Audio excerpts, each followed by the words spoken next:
التمساح الكوبي يمكن لهذا التمساح أن ينمو حتى 13 قدما وأن يزن 280 رطلا، وهو مشهور بأنه التمساح الأكثر عدائية في العالم.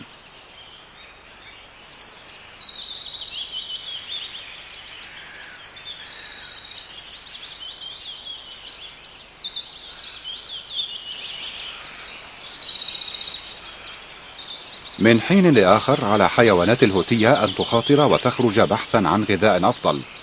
توقظ الجلبة التماسيح.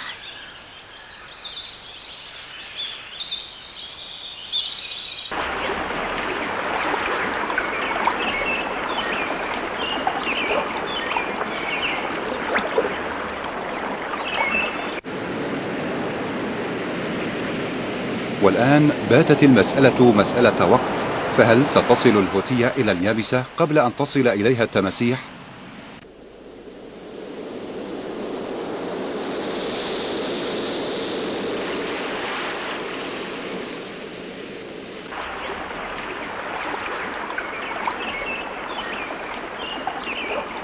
التمساح يصطاد حيوانات الهوتية على اليابسة وليس في الماء وحسب.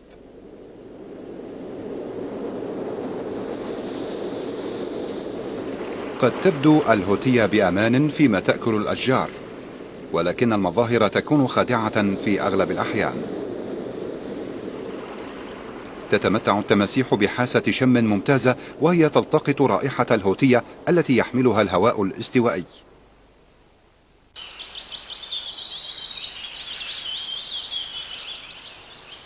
من خلال السباحة بعكس اتجاه الريح تهتدي إلى الشجرة المعزولة من على بعد ميل تقريبا.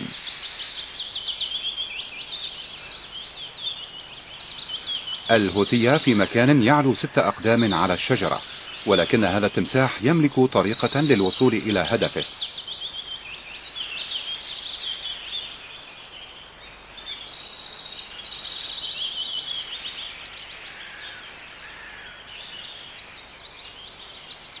لا مجال أمام الهوتية للهرب، وتملك التماسيح الفرصة والوقت لتحسن أداءها في القفز العالي.